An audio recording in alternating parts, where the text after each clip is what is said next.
Hello everyone, welcome back to my mini vlog. এই যে সবাই এখন এক জায়গায় বসে রয়েছি, যা যা রান্না হবে সেগুলোই মা মাসি গোছাচ্ছে।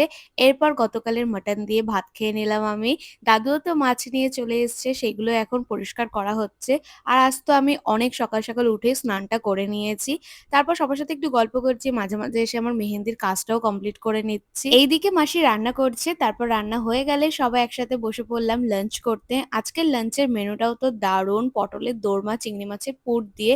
এটা খেতে তো খুবই ভালো হয়েছে। আর আছে কাতলা কালিয়া। এরপর বিকালে রেডি হয়ে আমরা সবাই বেরিয়ে পড়েছি আর চলে এসেছি বিশালে। ভেবেছি ভিডিওর জন্য সুন্দর সুন্দর প্লেট বাটি এইগুলোই কিনবো। এইদিকে মাসিও তো নিজের ভিডিওর জন্য জিনিসপত্র দেখছে। আমরা বলছিলাম বেশি কিছু কিনবো না, কিন্তু কিনতে কিনতে অনেক কিছু কেনা হয়ে গেছে।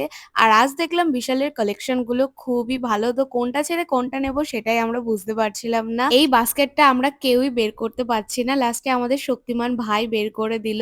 আজ তো আমরা অনেক শপিং করেছি, আর এটারই হল ভিডিও তোমাদের সাথে নেক্সট ভিডিওতে শেয়ার করব যে কি কি কিনেছি। তারপর বাড়িতে চলে আসলাম, আর এসেই দিদি এখন চিকেন পকোড়া ভাজছে। এগুলো দুপুরেই ম্যারিনেট করা ছিল। নির্মলও চলে এসছে, মাসি কফি বানালো, সাথে চিকেন পকোড়া দিয়ে সবাই খাচ্ছি। চিংড়ি মাছেরও একটা আইটেম বানিয়েছিল।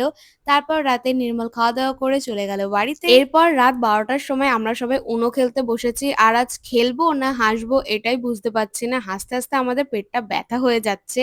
মা এত পরিমাণে হাসাচ্ছে। এইভাবে আজকের দিনটা ভীষণ ভালো কাটলো। তো চলো টাটা।